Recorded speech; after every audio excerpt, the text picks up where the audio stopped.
Damas y caballeros, chicos y chicas, niños de todas las edades, bienvenidos al Blower Zeppelin's Berserk Bobcat Saloon, con el pensamiento correcto de un cerebro izquierdo, haciendo el trabajo que los American Media Maggots no hacen, operando detrás de las líneas enemigas de la California ocupada, en vivo y en directo, desde Estudio 23, de la vasta, rica, voluminosa y detestable SHR Media Network. Aquí está la mayor decepción de SHR, el Zeppelin Bloviating.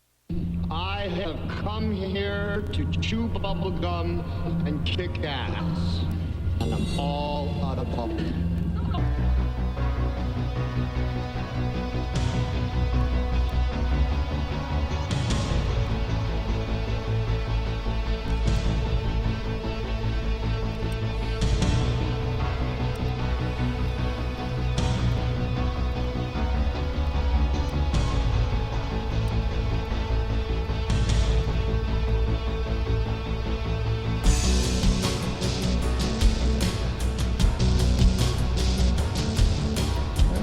Turn up the volume here just a bit, because I'm damn deaf. Ha! Ladies and gentlemen, boys and girls, children of all ages, welcome to the Bloviating Zeppelin's Berserk Bobcat Saloon radio show, live and direct right here in the sumptuous, palatial, and resplendent SHR Media Studios, where I am broadcasting behind enemy lines in occupied California, 2 miles east of the locus of evil on the entire left coast. That's the Bill Mill, the Capitol building in Sacramento, California, where, at 10th and L Street, by the way, in case you want to avoid it, where late at night you can hear the death of common sense, the screams, the wails. A euphonious wail? No. Not a sperm whale, not a blue whale, not even a euphonious whale. And also, when I leave through that door right there, I can smell the stench of sulfur and brimstone emanating from that foul location. You got a belly up to the bar, we've kept your seat, and it's great to see you back. Tonight is September 17th, the year of our Lord, 2019. Deshay is going to be your bartender tonight. She pours with the best of them, and the lava lamp is in fact lighted to my right, your left. I got to tell you, we don't water our drinks just like we don't water our conversation. Politics, religion, crime, culture, economics, race, sex, science, law. We talk about it all right here at the saloon. Nothing is sacred. The speech is free, but the booze is not. All we ask is that you flush the toilet, jiggle the handle.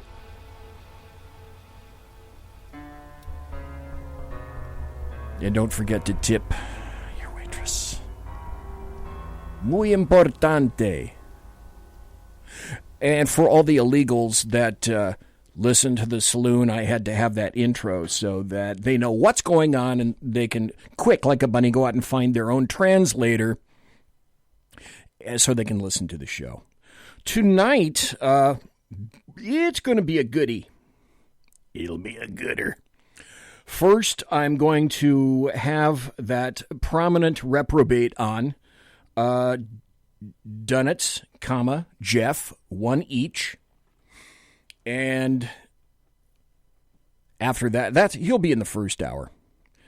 And after we have him, I am going to have some happy stories. We'll talk about Kabuki Theater and a whole bunch of other stuff. Welcome already to... Ooh, Jeff Dunetz is in chat. Welcome to the Alaskan and welcome to Wendy Lawrence, who is already in chat. Thank you ever so kindly, folks, for being there tonight. I appreciate it. I'll check right now to see if this thing's on. Jeff Dunetz, are you there? Uh-oh. Looks like me. There we go. Get my wallet. That's all right. I have... Hey, it's Jeff Dunetz. Jeff. Yes. And for those of you who just tuned in, Jeff. What? I feel like saying, remember McHale's Navy where Joe Flynn would go, McHale, what? Yes. So tonight, I promise that we're going to find out a lot about you tonight, Jeff Dunetz. And already the chat... I will admit that I am not married to my sister. Okay. All right. That's a great start. But I've been getting emails since I started pimping this show yesterday. And the emails, well, let me just start with a plethora of questions. Oh, there's Jack Alexander. Welcome to Jack in chat. The first question is, where have you been? Me? You haven't been on the saloon for quite some time. That's negligence, 1A and 1B. No, it's not negligence. It's been see page 60. Go to page 60 and take a peek and let me know what you see. Paragraph 2. Did I give you a copy of that? Yes. Okay. Mueller says there's been a lot going on in my life, but things are getting better now. Okay. The second question that I got from folks, you can email me, whatever you want, bz@shrmedia.com. And I'm not going to print that out. You actually have to remember that. The second question that I got was, what is your favorite color? Blue. Blue. Okay. No, green. Ah! Oh, wait a second. That's Monty Python. Sorry. Oh, okay. The third question, which went right up with number one, is, do you like long walks on the beach? No. Okay. The fourth question is, are you nice to dogs? I love my puppy. What kind of dog do you have? I have a golden doodle. Whose name is Seuss, which is Hebrew for horse. Okay. Please explain, sir. Lucy, time to explain. What is that? Something doodle. Oh, golden doodle. It's half golden retriever and half full-size poodle. Oh, because, folks, poodles, actual standard poodles, are big dogs. Yep. And so are golden retrievers. Yes. And they're non-allergic dogs, and my wife is allergic to the allergic kind of dogs. Okay. So am I nice to dogs? I love dogs. Okay. All right. The fifth question was, do you tip well? I 20%. All the time, even if the service is bad? Yeah. Sometimes I give more if the service is exceptional. Okay, so what would you consider, in the Jeff Dunetz world, what is exceptional service? Filling your water, pouring you more drinks, what? Exactly. Always asking me if it's okay. It depends. The food taking a long time isn't their fault. It's the, kitchen's fault. So, no, that's true. That's true. So, no bugs in the salad. Oh, listen, we cannot minimize the importance of that. Yes. Even though it's more protein, it's just not what I like. No, that's true. Especially if, what's that, the TV series that I'm kind of maybe sort of addicted to, Naked and Afraid, they eat bugs all the time on that. Have you ever watched that? Actually, no, but you know what I'm kind of addicted to? Restaurant Impossible. Restaurant Impossible. Oh, isn't that the dude with the bald hair and the glasses that does the motels? Or is that somebody else? Well, bald hair, glasses, was Special Forces in Great Britain and a chef, and he helps revive restaurants. Oh, okay. And it's great. Some of those things I do like. I have watched Hotel Impossible. I'm watching the new thing about the billionaire dude that... I can't even think of the guy's name, but he wants to see if in, 90 days or something like that he can make a business and make it be worth $1 million. Oh, Undercover Billionaire. I missed it today. That's it. I missed it today. Undercover Billionaire, that's the other one that I like to watch. And then here's another strange thing, and I want your comment on this. Because of today's incredible tumultuous times, when I get politicked out, I like to see people build shit.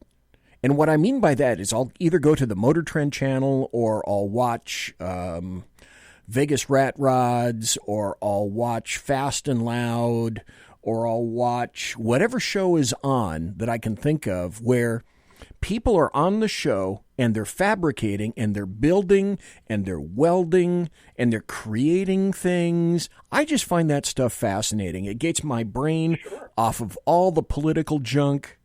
It just lets me sit and veg out and watch Americans who are unique and creative and they can actually build stuff. For whatever odd-ass reason, I just enjoy that.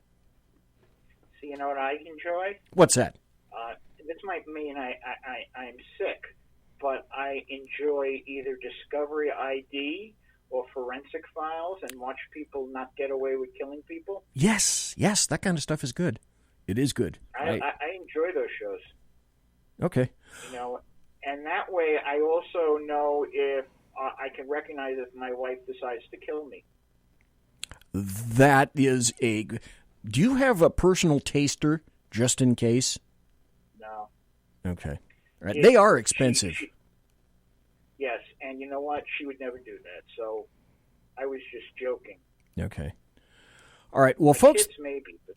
folks, thanks for listening to Jeff and BZ talk about documentaries. We've appreciated your being here today. The hour went by quickly. Okay, that's a bunch of stuff. So anyway, we've got Jeff Dunetz here tonight. And Jeff Dunetz has every time he's here, I'm going to continue to say this until I cack. And that's, if you want the best in fresh written material, go to his site, lidblog.com.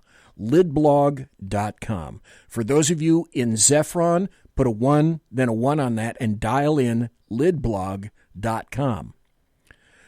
Great place.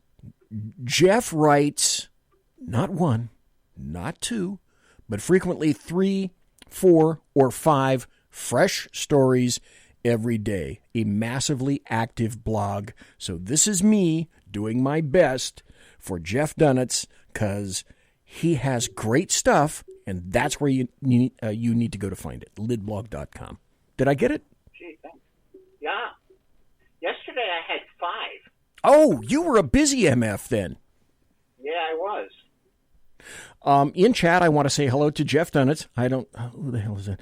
Wendy. I want to say hello to Jack, Mike, and, of course, the Alaskan. Not the semi-Alaskan, not kind of an Alaskan, but the Alaskan. Very important to note that. Tonight with Jeff here, I'm going to do something a little bit unusual. Yes, folks, we are going to go over the stories of the day. Yes, we are going to have Jeff comment on many of those particular stories. Can I just say one thing? One thing? Okay, one thing. Sunday, I went to a Who concert, believe it or not. Who? And they started playing, their song, I Can See for Miles and Miles. Wait. Are they still playing? You're telling me you went to a live Who concert? Yeah, well, it's really just Daltrey and Pete Townsend and 2 other people. Well, yeah, because Ox died. Ox was the bass player, John Entwistle. He passed away. Right, and Jones passed away a long time ago. But anyway, when they started playing I Can See for Miles and Miles, Keith Moon, it just occurred to me that that's probably Sarah Palin's favorite song. Oh, Jesus. Okay, that's not funny. Let's move right along, shall we? Okay. By the way, folks, if you haven't already gotten it, you need to go to lidblog.com. What I was going to tell you is I have a 5-minute audio clip that I want to play, and you'll understand it, folks, when you hear it. And then when we're done, I want Jeff Dunetz to comment on it. I've been wanting to play this for quite some time. It is, I think... Gosh, how would I summarize clean, this? Right? It's clean. It's fine. Okay. It's a 5-minute video from Prager University, and it explains Prager University videos, folks. If you have not gone to Prager University, and unfortunately YouTube throttles the crap out of that. Gee, just like they did to me not long ago, but we'll get to that in the second hour. I think it explains a lot of things, and I want to consult with Jeff when I get through playing this as to its accuracy. And we'll get to that. But first, kind of the biggies for right now. Jeff, we know that a U.S. official now says that drone attack on Saudi Arabia that just created all sorts of fires in Saudi Arabia at the various petroleum plants. They suspect now that it was launched from Iran. Obviously, there are two schools of this. One is the let's turn it to glass school. The second is let's pause and keep our senses here. Apparently, the United States indicates that it has identified they say, the exact location in Iran from which a combination of more than 20. Now, I don't know if you've heard this or not. It wasn't just one drone. It was more than 20 drones and cruise missiles were launched against Saudi oil facilities this past weekend. And they believe that they have tracked back these trajectories to locations in southern Iran at the northern end of the Persian Gulf.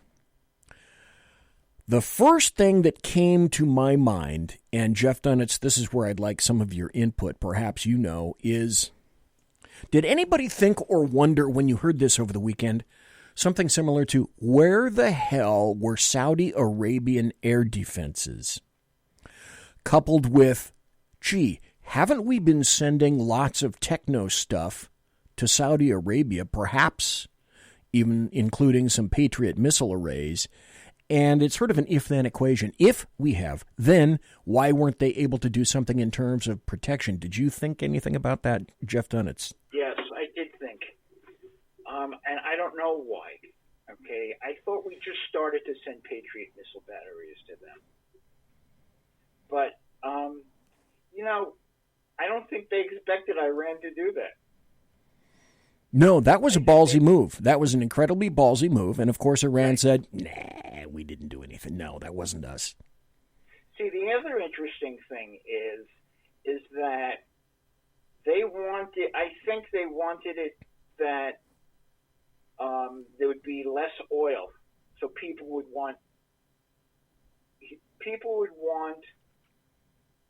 demand that the United States stop will allow them to sell their oil. Yes, but here's an interesting part.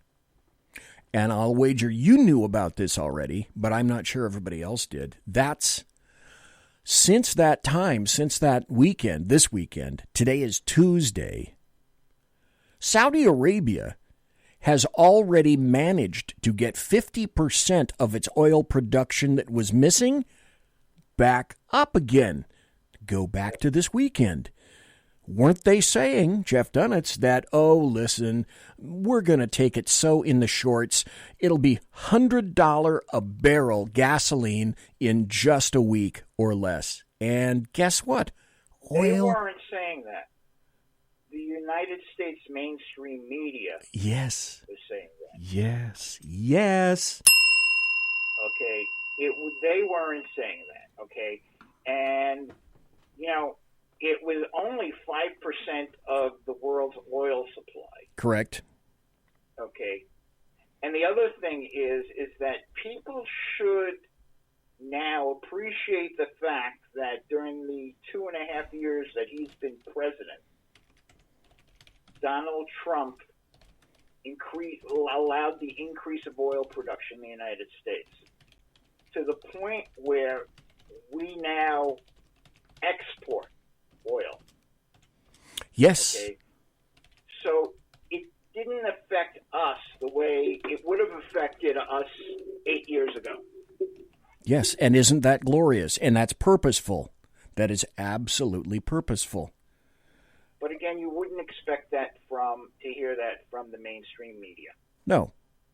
But had this been Hillary Clinton and her minions, should this have She would have happened. blamed it on Israel. Well, number one, that's a given. And number two, she would have made sure that all of our oil drilling had stopped, and that as a result of this and all sorts of other things, we would have hurt. I am convinced Democrats want nothing but to make American citizens hurt, and by extension, many people all around the planet. Having said that, particularly with regard to what Iran has been doing with oil tankers, with our drone shooting down our drone, what does anybody think should be, JEFF DUNETZ, a response to Iran, considering that they've been building up to this? They've taken down one of our drones, and we didn't respond because President Trump said that it wasn't a manned aircraft. But in consideration... We increased the sanctions. Okay. All righty. And their economy, okay, is even worse than the United States was when Obama was president. I mean, it's really bad. And it's collapsing. As a matter of fact, their whole retirement system is almost bankrupt. It's interesting. Tulsi Gabbard said that President Trump is making the United States what she called Saudi Arabia's bitch. And after that occurred, the I think it was Aramco, the Aramco oil facility was struck. She decided that she was going to go out on Twitter and make that announcement, which is kind of strange. Any thoughts about it? I did not see that coming from Tulsi Gabbard. Well, I did. She's incompetent, and she has no idea what the leader of the free world is supposed to be. Okay? And one of the things that one would expect the leader of the free world to do is to ensure that the flow of oil to the rest of the world remains flowing, okay? And it's in the United States' interest to make sure that happens. So it's not that we're Saudi Arabia's bitch, but we're protecting our allies, like Great Britain and Europe and those places that rely on Saudi Arabian oil. We, as you pointed out, JEFF DUNETZ, we are more immune than I believe we ever have been in my past to the ministrations that occur and the deprivations and the depredations that occur over in the Middle East. What I've never understood is that leftists don't mind talking about blood diamonds and conflict diamonds, yet they have never quantified that as blood oil and conflict oil, which I think that's always been very strange to me. But now we have people that are saying something similar to, with regard to Iran and the United States, we weren't warned. You can't say we weren't warned. We were warned when they were implicated in that attack on 4 ships in that amazingly vital and important Strait of Hormuz, because you block that and you block oil shipping for the rest of the world. 2, if I'm not mistaken, there were 2 Saudi-flagged oil tankers that were interdicted. And that was only the beginning. We were warned about the next tanker. I think that was a British-flagged oil tanker. We were warned when the Trump administration, as people are saying now, failed to retaliate against Iran for destroying that surveillance drone that I was talking about. Now it's amazing that same people, and this ties into other lately news, the same people that were complaining about Bolton being hired are the same people who complained about Trump deciding not to attack Iran and complained about Bolton being fired. So I think it has more to do with the fact that they don't like Trump than what they are actually complaining about. Did you ever nail that one? Okay, that deserves a get out of my head. There's only room in here for two of us, because that led, and you bigfooted my next question, which would have been, had you not addressed it now, hey, Jeff Dunetz, what do you think of that John Bolton thing? That John Bolton was kind of kicked to the curb, and is that a bad thing or a good thing? And just as you pointed out, hey, welcome to Mary. Welcome to Mary and Jay. Again, thanks to Jeff, Wendy, Jack, Mike, Alaskan, Dave Milner, Mary Brockman, and one viewer in chat.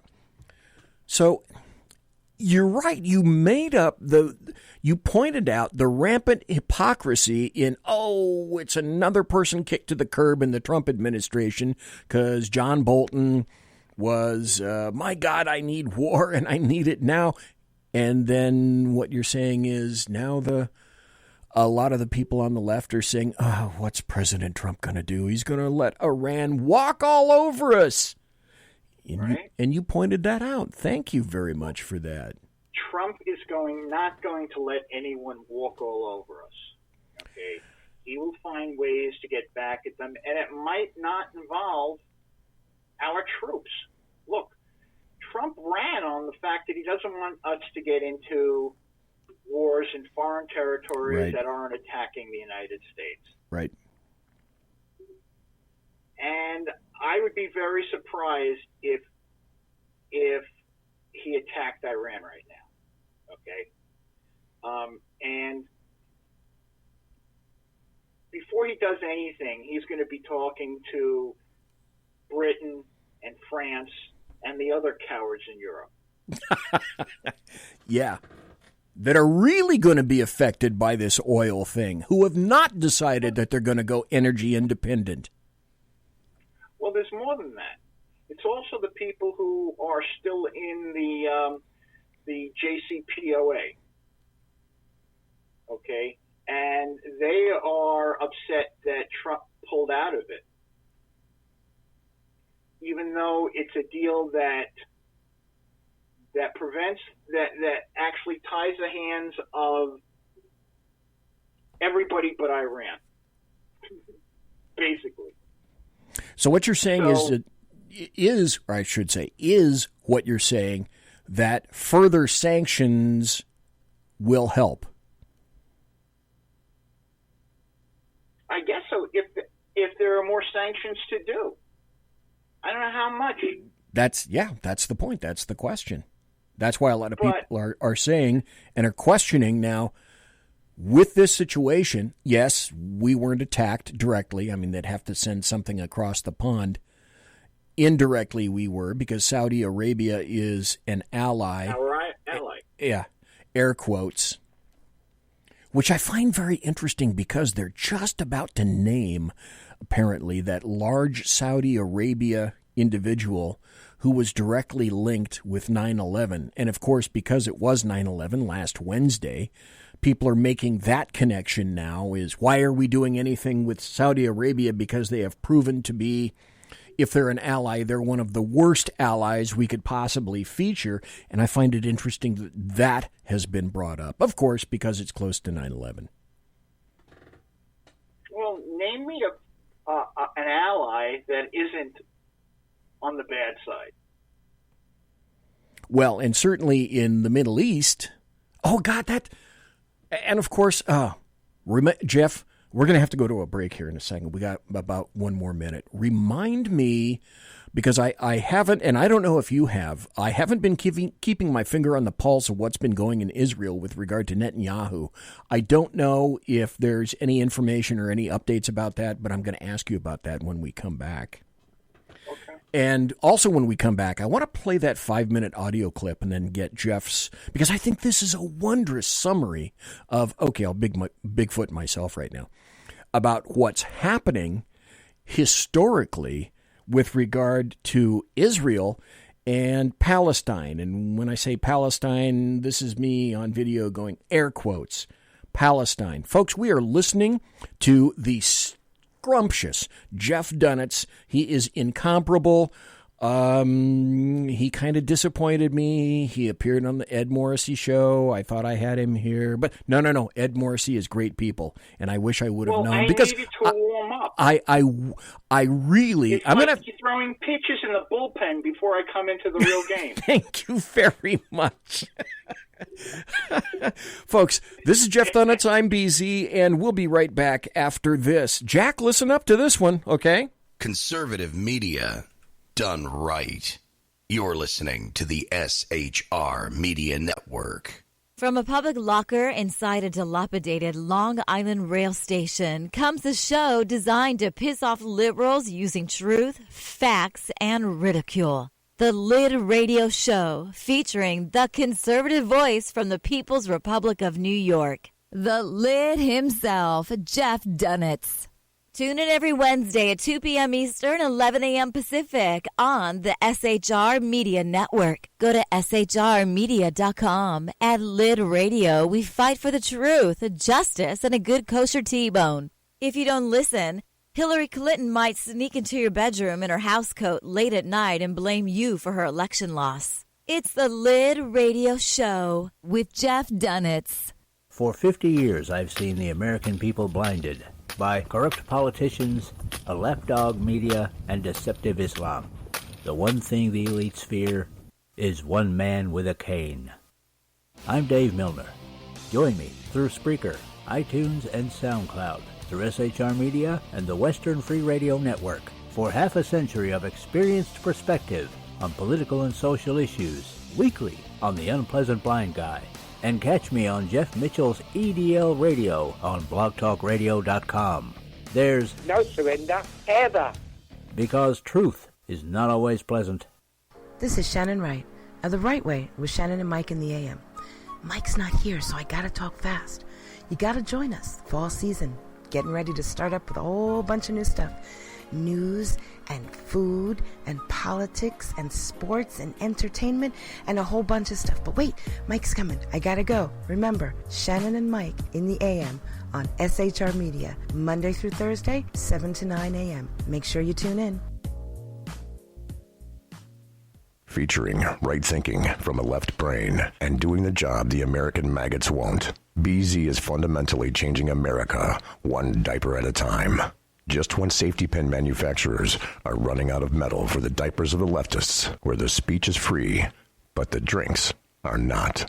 The Bloviating Zeppelin's Berserk Bobcat Saloon can be heard every Tuesday and Thursday night, commencing at 11 p.m. Eastern and 8 p.m. Pacific, where pushback is a requisite art form in and of itself. Let your ossicles be truly liberated when you listen to the Bloviating Zeppelin's Berserk Bobcat Saloon, only on SHR Media Network. No ferrets were harmed in the making of this ad. Join me, Jack Alexander, for the Jack Alexander Experiment podcast, as I take a unique outsider's look at the issues affecting the USA. I fearlessly take on the issues that everyone else is too scared to touch. The Jack Alexander Experiment podcast is available wherever good podcasts can be found, like Spreaker, iHeartRadio, and Google Podcast. The Jack Alexander Experiment, because it's not a matter of left versus right, it's a matter of right versus wrong. It's your business diva here, Melanie Collette. I am inviting you to a front row seat as I discuss some of the most intriguing details of wealth and finance with today's movers and shakers in the world of business. Listen in and discover financial truths on a global, domestic, and household scale. Uncover topics that will impact your wallet today and in the future. Money Talk with Melanie airs Monday through Friday, 5 p.m. East, 2 p.m. West, right here on SHR Media and High Plains Pundit Talk Radio. You can't afford to miss it. Featuring the effervescent contrarian sackheads Clint, plus the unrestrained bulbosity of BZ, the Sackheads Against Tyranny is a real chat show. Doubling your late-night conservative talk show pleasure with double the hosts, you can listen every Wednesday night at 8 p.m. Pacific, 11 p.m. Eastern. Please note, some contents may have settled during shipping. Member FDIC, batteries not included, warranty void in Montenegro. Conservative media done right. You're listening to the SHR Media Network. I love that. That last guy, I found him.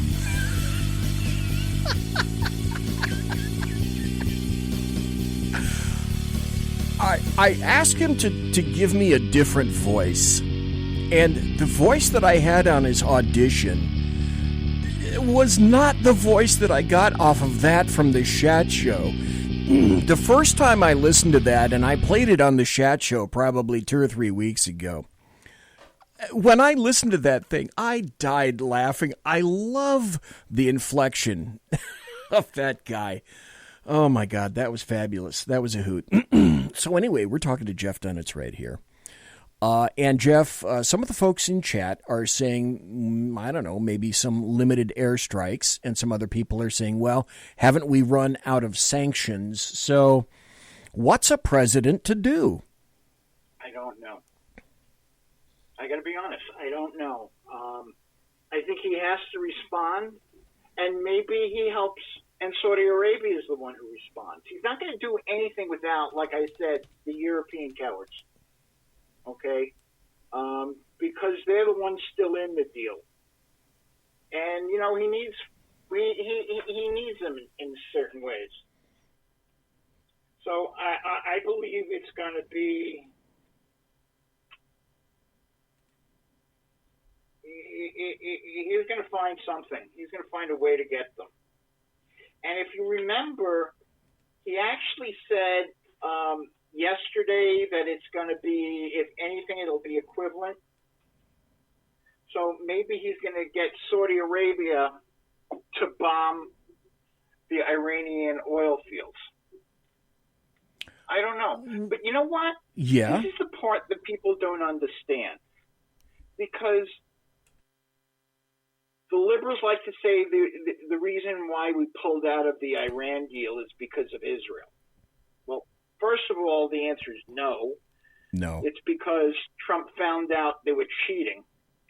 And the deal wasn't anything like what we were told. For example, there were no anytime, anywhere inspections. And in one of the key places Iran gets to inspect itself, which anybody who went to Catholic school knows that means that they're going to grow hair on their palms. Right. But right. A 5-year-old can see that stupid. Right. Okay. And that's why he pulled off. But he also, it's not just Israel who objected. Okay. It's Saudi Arabia. It's all the Sunni states. Because Iran wants to be the number one Islamic state in the world. And being a Shia state, they hate the Sunnis. Yes. Yeah. You know, and as somebody who went to a state school in New York, I'm not crazy about Sunni either, but it's a different Sunni. Anyway, so that's the scoop. That aspect, Sunni versus Shiite, is little, if any, addressed by what I term the American media maggots. And the reason I suspect it is little, if any, addressed is because they just don't know. They're not. Oh, they know. Do you think so? I'm not sure that they know the difference. I really... They didn't. They were... Remember when Bush was president and went into Iraq, they were saying he doesn't know the difference. So, yeah, they know. They just don't want to talk about it now. They have their friends, their favorite nations, and they'll attack the other ones. And, you know, Israel is a Jewish state, and the liberals, the very liberal, aren't crazy about Jews. So that's the bottom line. They will bash Israel any way they can, and this was an opportunity. Hell, Northeastern Jews aren't crazy about Jews, but that's a story for another time. That is true. Well, yes. And you and I have spoken about that at length here, thank goodness. And just a message to Jack, that was too punny. Nicely played. Folks, what I'd like to do is play a five... Knew Sunni. I'm sorry. If you knew Sunni like I knew Sunni, would it go? Well, and, yes, that's right, Dave. I am not lefty. Well, right. The lefties aren't crazy about Jews. And we know that. Just look at the Democratic Party. Think about it. It's very true. What I'd like to do is... I want you to ask me about the Israeli elections. Good point. I'm going to do that. I'm going to play a 5-minute video. This is from Prager University. You can go to prageru.com to hear all these. It's a great place to go. You'll find some on YouTube as well. YouTube has done its very level best to make sure that it demonetizes all of this. And you can still find them there at YouTube, but in terms of making any money, no, that's not going to happen on YouTube. This one is called, I'm going to play this. It's 5 minutes. It's called Why Isn't There a Palestinian State? And I think this summarizes everything wonderfully in 5 minutes. And as Jeff just said, when we come back, yes, I want to talk about Bibi Netanyahu and what's been happening in Israel. But I think, and again, as I indicated, I want Jeff to weigh in on this because I think this is wonderful. By the way, yes, sir. I can answer that question in one sentence. Okay. The Palestinian Authority government doesn't want a state. Okay? Because if they have a state, the way they're managing it, it's going to fall apart. So they need to have an enemy to direct the people's anger at. That's why there's no... To blame for the lack of leadership. Yes. Right. Well, also the lack of money because, all the aid we gave them goes to bank accounts in Switzerland. When Arafat died... Oh, he was wealthy beyond measure. Well, they made his wife return $10 billion. Yeah, imagine that. The wife, that's the one Hillary kissed after she said that the Israelis were gassing all the Palestinian children. So, folks, let's listen to this, and then when we come back, I'd like to have Jeff weigh in on this. I think this is wonderful and very succinct and full of facts. Let's listen to prageru.com. Why isn't there... Everything that Prager does is wonderful. Oh, you got it. And so the point of the video is, why isn't there a Palestinian state? Why? If Israel just allowed the Palestinians to have a state of their own, there would be peace in the Middle East, right? That's what you hear from UN ambassadors, European diplomats, and most college professors. But what if I told you that Israel has already offered the Palestinians a state of their own, and not just once, but on 5 separate occasions? Don't believe me? Let's review the record. After the breakup of the Ottoman Empire following World War I, Britain took control of most of the Middle East, including the area that constitutes modern Israel. 17 years later, in 1936, the Arabs rebelled against the British and against their Jewish neighbors. The British formed a task force, the Peel Commission, to study the cause of the rebellion. The commission concluded that the reason for the violence was that 2 peoples, Jews and Arabs, wanted to govern the same land. The answer, the Peel Commission concluded, would be to create 2 independent states, one for the Jews and one for the Arabs, a 2-state solution. Right. The suggested split was heavily in favor of the Arabs. The British offered them 80% of the disputed territory, the Jews the remaining 20%. Yet, despite the tiny size of their proposed state, the Jews voted to accept this offer. But the Arabs rejected it and resumed their violent rebellion. Rejection number 1. 10 years later, in 1947, the British asked the United Nations to find a new solution to the continuing tensions. Like the Peel Commission, the UN decided that the best way to resolve the conflict was to divide the land. In November 1947, the UN voted to create 2 states. Again, the Jews accepted the offer, and again, the Arabs rejected it. Only this time, they did so by launching an all-out war. Rejection number 2. Jordan, Egypt, Iraq, Lebanon, and Syria joined the conflict. But they failed. Israel won the war and got on with the business of building a new nation. Most of the land set aside by the UN for an Arab state, the West Bank and East Jerusalem, became occupied territory, occupied not by Israel, but by Jordan.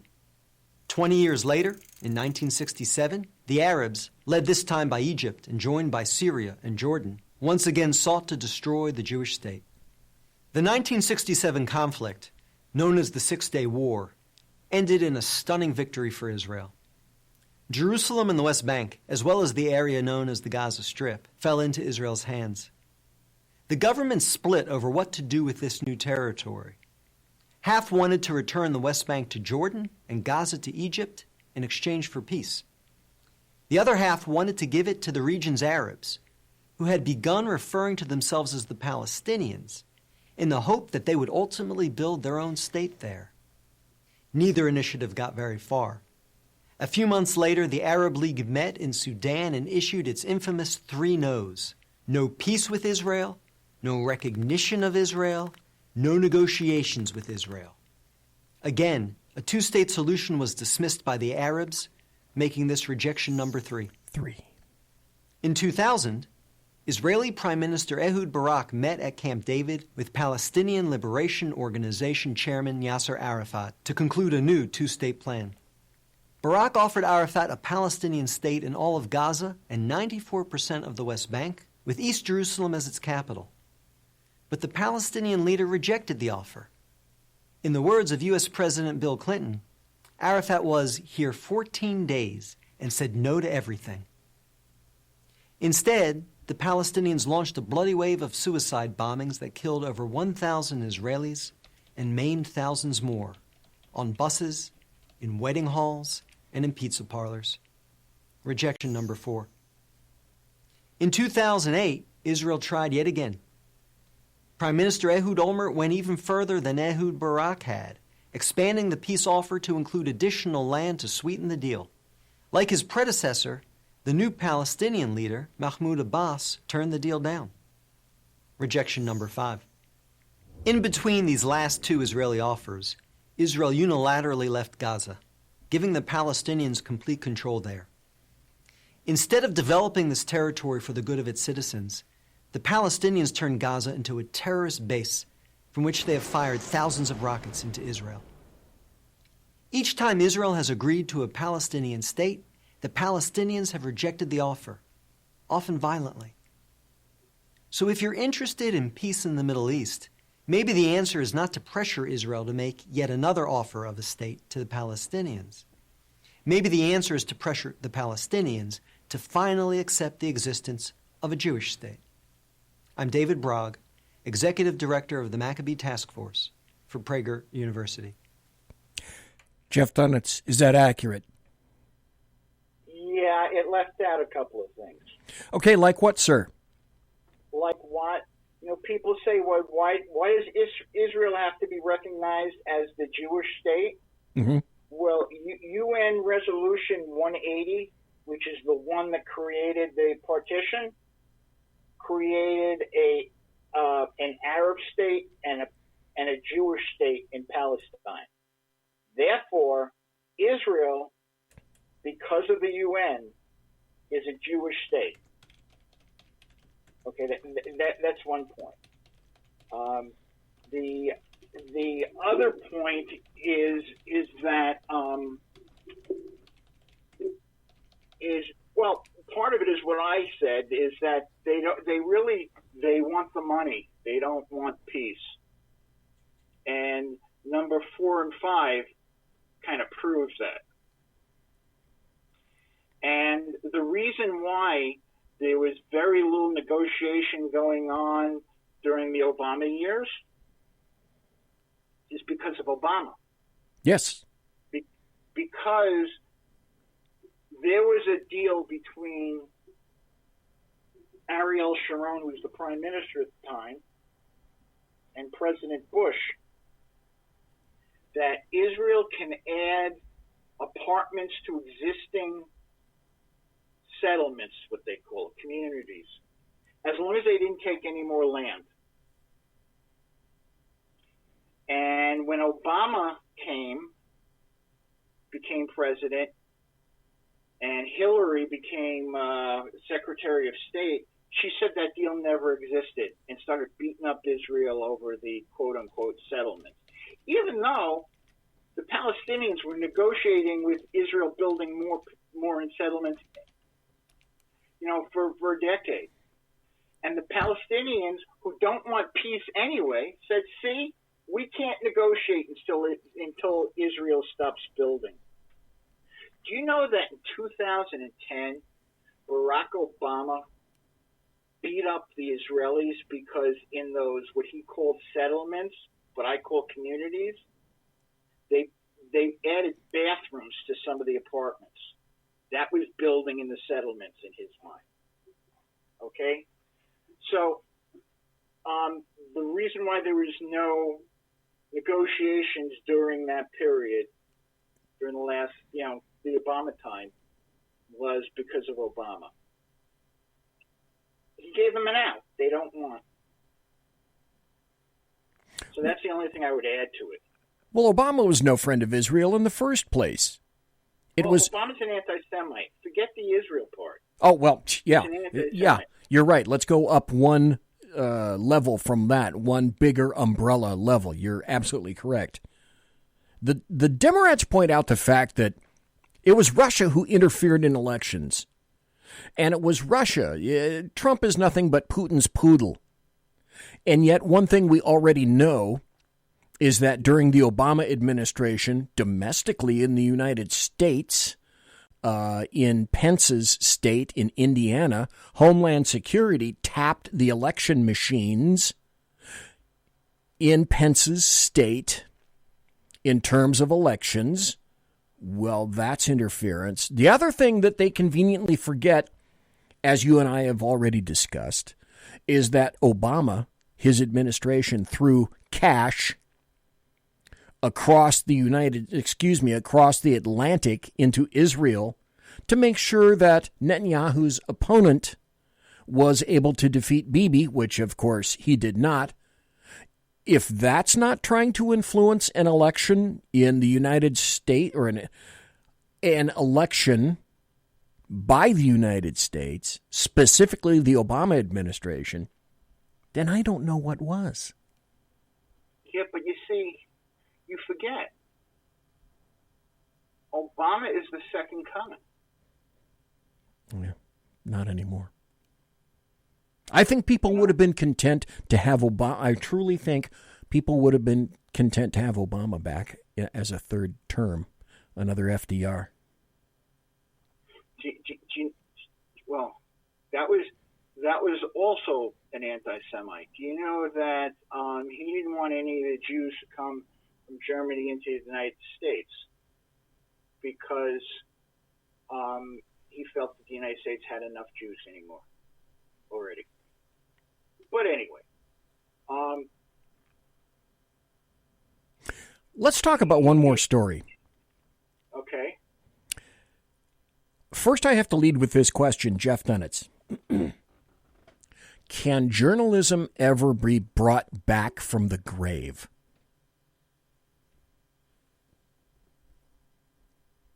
That's why I'm doing it. Citizen journalists.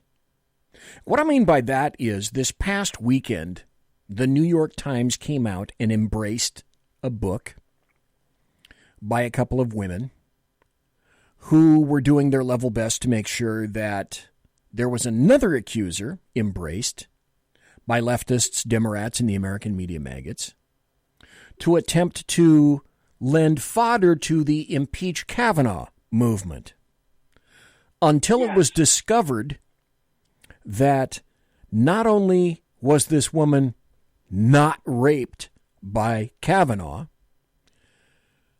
furthermore, the woman stated she didn't recall anything like that ever happening this past weekend. After, in the book, because I heard this evening, both of the women in this book, the co-authors, named that woman, the alleged victim, when she had told them she didn't want to be named at all. And their excuse was, well, we just needed to do it. Now there's... Here's another thing, okay? Apparently, and that says a lot about the New York Times level of journalism, you're right. But Molly Hemingway discovered that they were lying. Yes.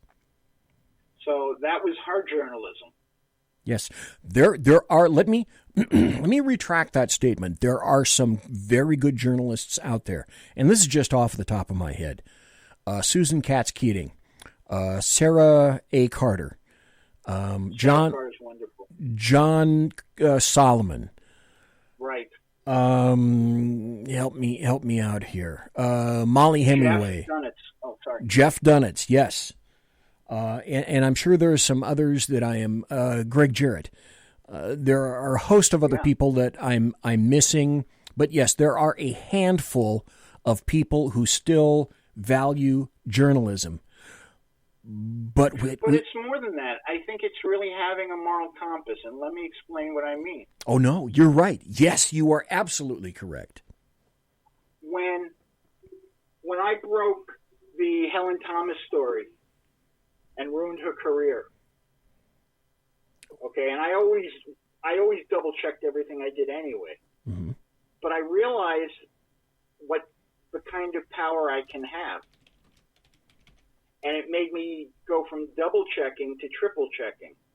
And I will not write something that can ruin someone's career like those two girls did with the justice unless I am absolutely 100% totally sure it's right. And when I write a column, for example, for the Jewish Star, and if they're changing any of the facts in it or taking out any of the facts in it, my publisher sends a copy to me and asks me to read it to make sure it's okay. Now, if that happens with a weekly Jewish newspaper, I am sure that happens with the New York Times. It's kind of like a standard practice. Okay? I took out some facts. You agree with the way it looks now? So they had to know that the section that was the mitigating factors that she never knew, that they had to know that it was taken out. Now, you know what their excuse is now? She was drunk at a party. So, of course, she's not going to remember. I'm sorry. I don't care how old you are and how drunk you are. Some guy flashes his you-know-what at you. You're going to remember. You know what I'm saying? Well, it got worse for the New York Times in the worst possible fashion. Yeah, but the other thing is, if it is true, I really feel bad for Justice Kavanaugh. Because there's something wrong with it if he flashes his manhood and it's not impressive enough for someone to remember. Think about that. Well, over the weekend and then yesterday and today, things were looking really, really bad for the New York Times. And, you had to ask yourself, okay, and I ask myself this every day, how can things get worse? Well, for the New York Times, it got worse. What happened then is that word from the two writers of the piece that, at least according to them, the detail about the woman not remembering the incident, it was in their original draft, and the editors of the New York Times took it out. Well, but they should have known it was taken out, is what I'm saying. Yes. Yes. So I don't buy that. Well, they're going to do whatever they can to resurrect their story because their book is on the line, and that means bucks to them. Here are two more things, though. Apparently, the story was such Washington Post had it a year ago. Yes. And they said, this is too stupid to publish. Yes, and refused to run it. And the New York Right. Times decided to pick it up and go fullback with it. Wonderful. Right. Great. Because, the other thing is the two reporters who wrote the book work for the New York Times. Well, you got to promote your own. If you can't promote your own, who can you promote? Yeah, I can buy that, but still. No, And I believe there's something in the Washington Examiner that talks about that. They wrote in the book about the what was her name? Ramirez. And actually, the Byron York examined what they wrote about Ramirez, and that apparently is total bull donkey dong turds. So Byron York wrote something that is incorrect? No.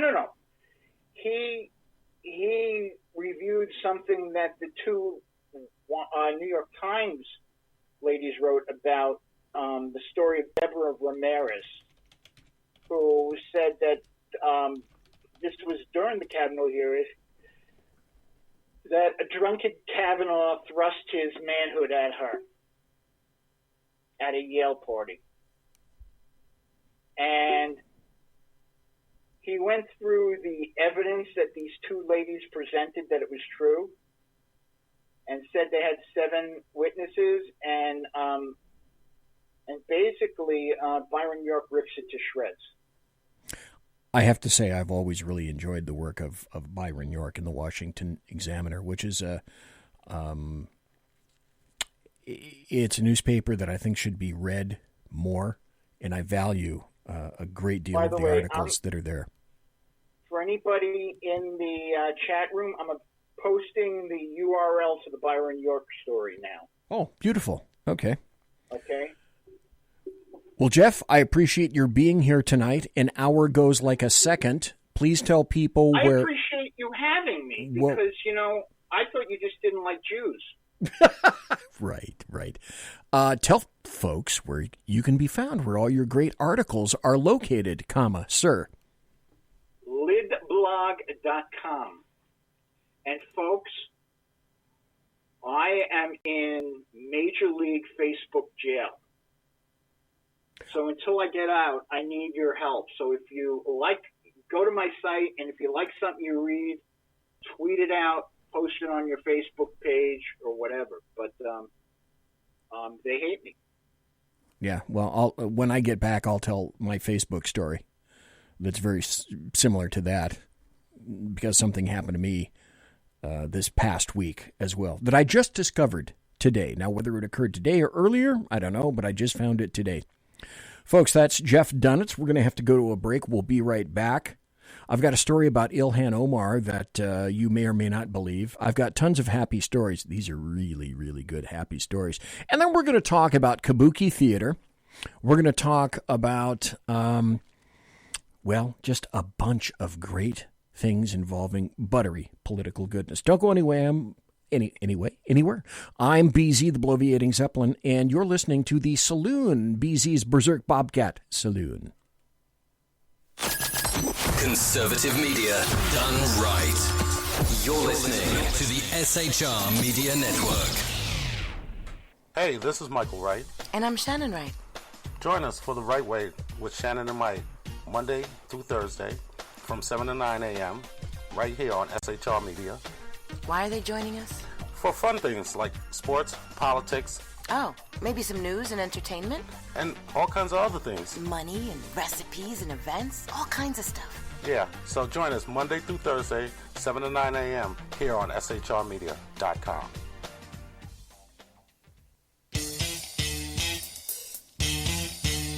From a public locker inside a dilapidated Long Island rail station comes a show designed to piss off liberals using truth, facts, and ridicule. The Lid Radio Show, featuring the conservative voice from the People's Republic of New York, the Lid himself, Jeff Dunetz.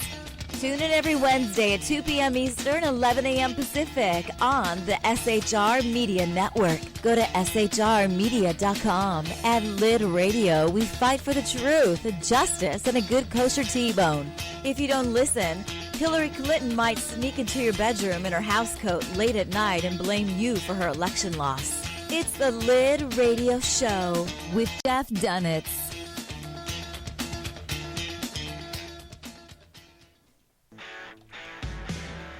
Hey girls, Carry Girl Gear is here.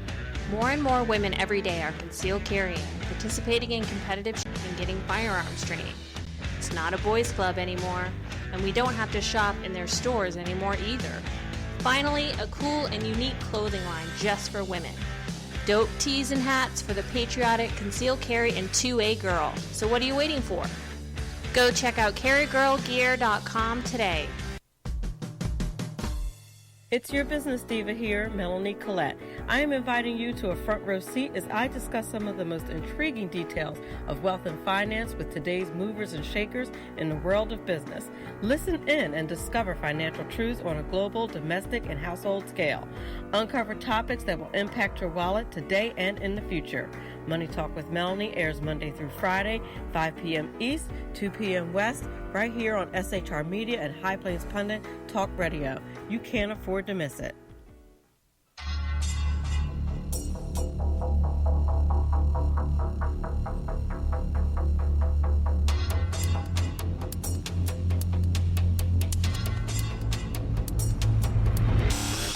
The new show on the SHR Media Network, Sackheads Against Tyranny. On shrmedia.com. Go there quick like a bunny, 11 p.m. Eastern, 8 p.m. Pacific, every Wednesday. Live and direct on the SHR Media Network. shrmedia.com. Be there.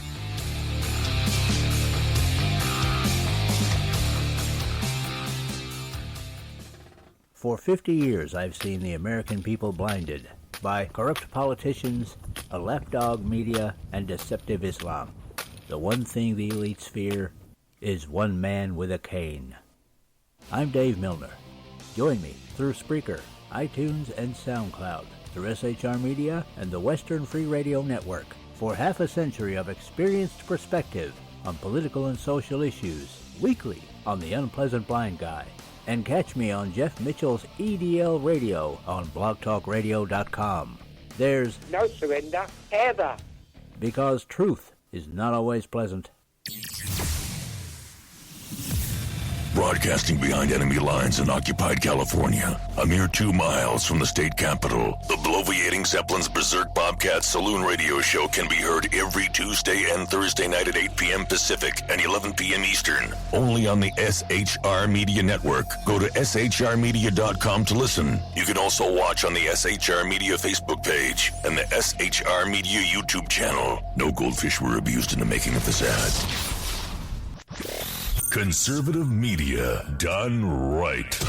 You're listening to the SHR Media Network. Ladies and gentlemen, boys and girls, children of all ages, we are back. It is the beginning of the second hour. I'm the bloviating Zeppelin. I am BZ, your host with the most tonight. Late night conservative talk right here. Assaulting your ossicles.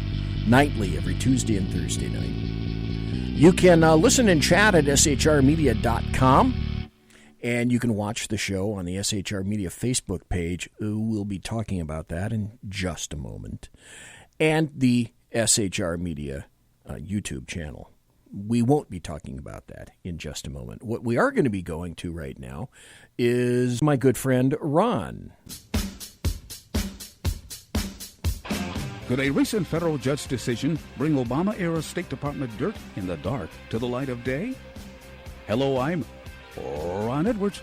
On today's page from the Edwards Notebook, thanks to federal judge Royce Lambert, who's sickened by the State Department's willingness to tell a bunch of lies and cover up for Mrs. Clinton's illegal actions, the judge granted additional discovery to Judicial Watch in the Hillary Clinton email cover-up scandal. Judicial Watch has released the transcript from their hearing on August 22, 2019. where U.S. District Judge Royce Lambert granted significant new discovery to Judicial Watch on the Clinton email issue. Judicial Watch versus U.S. Department of State, also Senate Finance and Homeland Security Committees released documents revealing that Clinton IT aide Paul Combetta copied all but 4 of the missing emails to a Gmail account that does not appear to have ever been reconstructed and searched. Judge Lambert also criticized the State Department's handling of the production of Clinton's emails, in this case stating, quote, "There is no Freedom of Information Act exemption for political expedience, nor is there one for bureaucratic incompetence." Could true justice be next? I'm Ron Edwards. And we will meet soon on yet another page from the Edwards Notebook. I came across this. Someone referenced this to me. I heard it, and I thought, I find stuff all over the place. And I found an actual, real, honest political ad. This is the most honest political ad I have ever located, and it's for a guy named Gil Fulbright. What does Gil have to say? Hi, I'm Gil Fulbright. The people that run my campaign, they've made this commercial, and I'm in it. This campaign, it's not about me. It's about crafting a version of me that'll appeal to you. There you go. A version that visits random work sites with paid actors pointing at things. Yeah. A version of me that doesn't find old people loathsome or pointless. Has a conventionally attractive yet curiously still family. Listening to my constituents, legislating, these are things I don't do. What I do is spend about 70% of my time raising funds for re-election. True. I'd do anything to stay in office. My name's Gil Fulbright, but hell, I'll change my name to Phil Goldbright or Bill Fulbright or fill up my mouth with farts. These are the things that are important to me. And these are the fine people that finance my campaign. Now, in order to do these things, I have to stay in office. And to stay in office, I have to keep these guys happy. Money. Now, if any of these things make these guys unhappy, well, my hands are tied. So come November, the choice is clear. Do you want another spineless mouthpiece for special interest in lobbyists? Or a spineless mouthpiece for special interest in lobbyists? I'm Philip a Mouth with Farts, and I approve this message. And why wouldn't he? You know, if Gil, by the way, gets 1 million likes, he's going to, I don't know, he doesn't say what he's going to do. Do I have somebody on the line at this point? Go ahead, unknown caller. Meet the new boss, same as the old boss. How are you this evening, Mr. Biz? I'm excellent. Did you know, were you aware that The Who was touring still? I had no damned idea. Peter Townsend literally is deaf. He's deaf as a damn post. Roger Daltrey can still pipe up. He's still got some pipes to him. Not bad. I can't think of the drummer who's playing for them now. It might be Kenny Jones, but Kenny Jones might have even passed away. And, of course, no one could pound the drums like Keith Moon, but he passed away, I don't know, decades and decades ago. Oh, yeah. And then Ox, John Entwistle, was a fabulous bassist, but I got no damned idea who's playing bass for The Who today. But did you know they were still playing? I had no idea. Peter Townsend, I'm sure he can't hear crap. I had no idea. I had no idea they were still playing. But I mean, they've got to be like mummified and partially reanimated with electricity at this point. Just the extra cost of power, man. Well, they'll just keep on until they can't pay the light bill anymore, I guess. But, like Nancy Pelosi and Joe Biden. They get the little. What you can't see, folks, is that like Frankenstein, like the original Boris Karloff Frankenstein monster, there are 2 studs at the side of their neck, and at the end of the night, they have to be recharged. Shh, don't tell anybody, Dave. Don't tell anybody that. What was that weird thing during the 2016 campaign that Hillary Clinton had, under her jacket, whatever the heck she was wearing, that weird kind of hump deal? She was walking around like Darth Vader. I mean, I almost expect her to come to the podium and go, deplorables. Yeah. I mean, come on. Yeah. Exactly. This is, and that kind of gets into what I wanted to talk to you about tonight. You touched on the Kavanaugh thing, this impending impeachment of Kavanaugh. Now, people have been jumping up and down about this like an organ grinder's monkey, and it occurred to me. Mm-hmm. I think I know what's going on here. What experience I've got kind of tells me what I think is happening. And see what you think of this. I've already mentioned it in chat. Okay. I don't think that the rulers of the Democrat Party expect anything to come of this. I don't think they expect Kavanaugh to be booted out of office because of any impeachment. I think they want the distraction, and here's why. You mentioned one reason. They want distraction from any positive things that President Trump does. No, you cannot allow President Trump a win on anything for any reason at any time. Never. OMB. Right. Orange man bad. Now, my reasoning is this. For the past few weeks, I've been hearing rumblings from all sorts of commentators about how Democrats are increasingly uncomfortable with the things that are coming out of the mouths of, Ilhan OMAR and Cortez and Tlaib and people like that. This nutbag talk that comes out of the Democrat Party, not to mention the nutbag talk that's coming out of the Democrat candidates for president.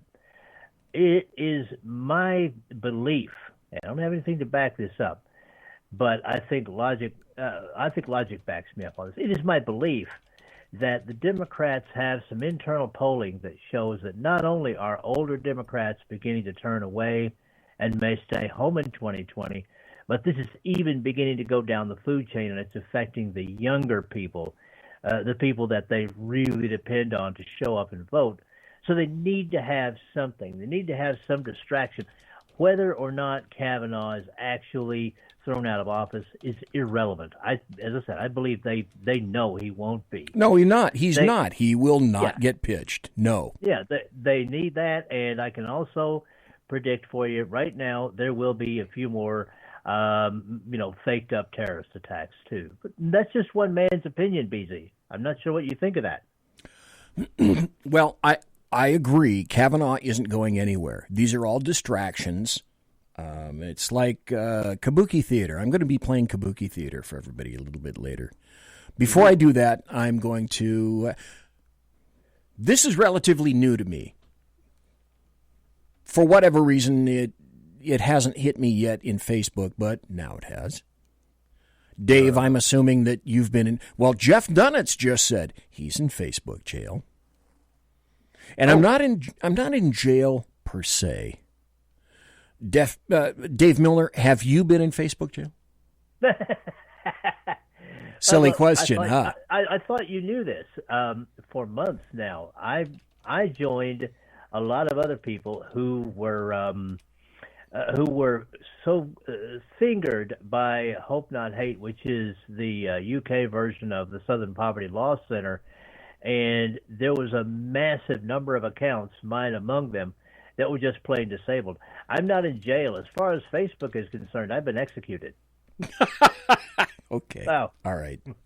Well, I'm on MeWe and Gab now.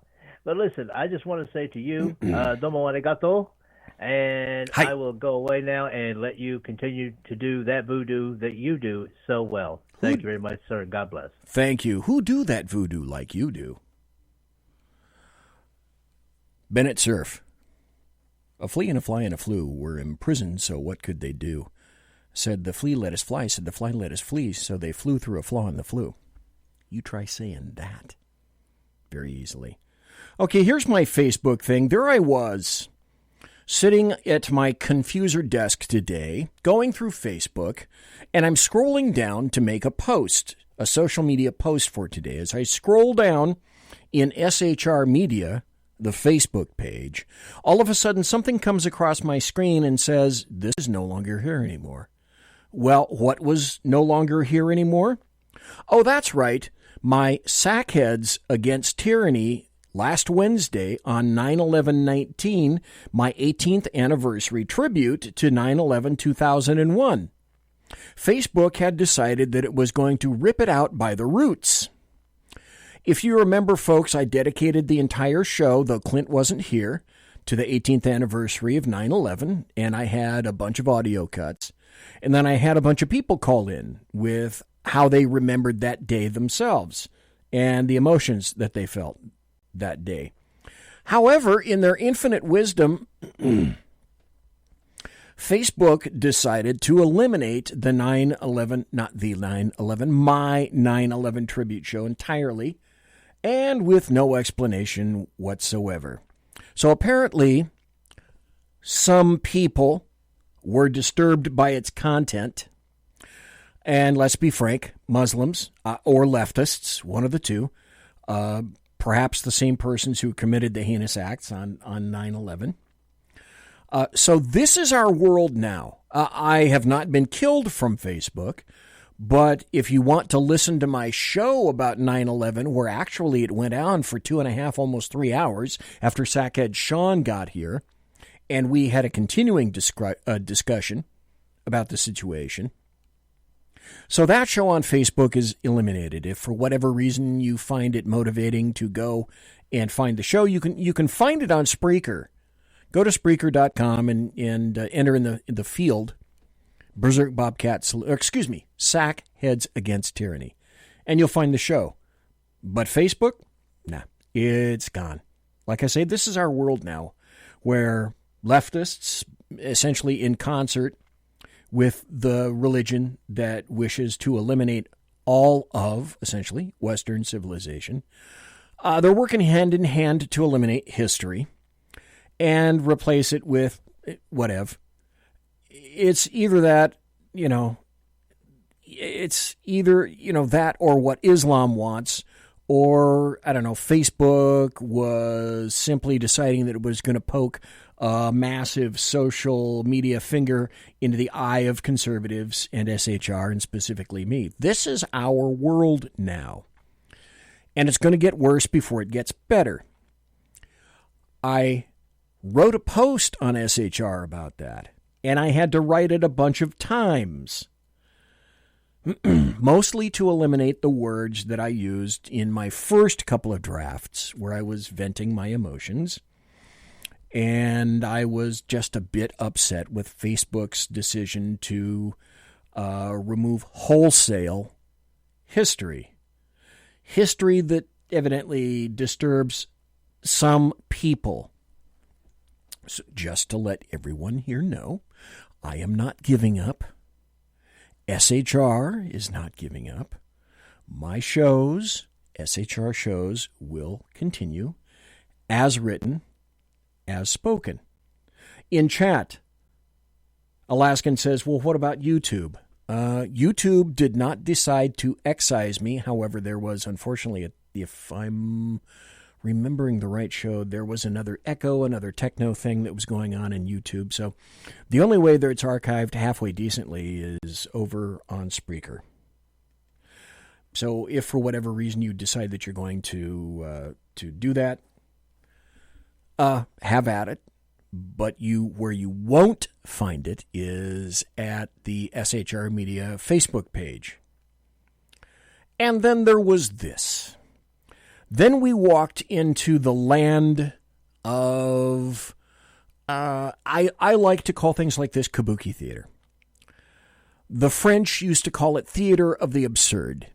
These days, I just kind of like the name Kabuki Theater, because Cory Lewandowski today made Kabuki Theater of the House Judiciary Committee, and then, oh my gosh, was there a bit of a I guess you could call it like a tete-a-tete between Representative Sheila Jackson Lee and Cory Lewandowski. This is worth listening to, because in two particular areas, oh, and you're going to hear him. Oh, does it get, I guess you could say, heated. The president thought what he was doing was legal. Why didn't he just pick up the phone and call the Attorney General Sessions, or why not ask any member of his staff who worked right down the hall to deliver a message? It is clear to me that the reason he went to you, Mr. Lewandowski, is because everyone said no. So I want to ask you about that. 2 days before meeting you, the president had called White House counsel McGahn at home on a Saturday to fire the special counsel, saying, and you can see that on the screen, Mueller has to go. Call me back when you do it. Plain and simple. But McGahn refused.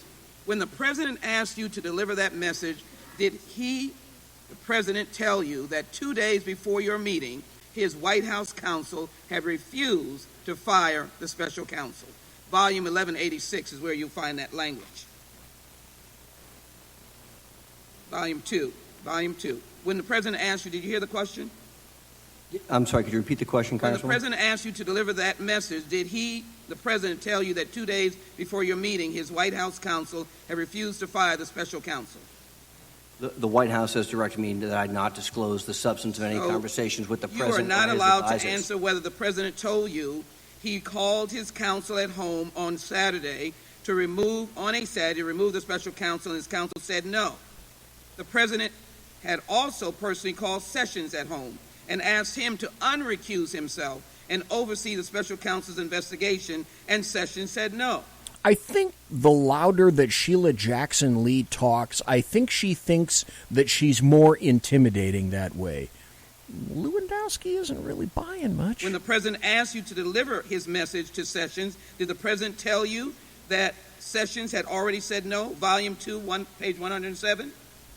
Again, Congresswoman, I recognize that the privilege is not mine, but I've been asked by the White House to... Congresswoman, I'd be happy to answer your question, or you can just have a conversation by yourself. But if you'd like to ask me a question, I'll be happy to answer. Wait.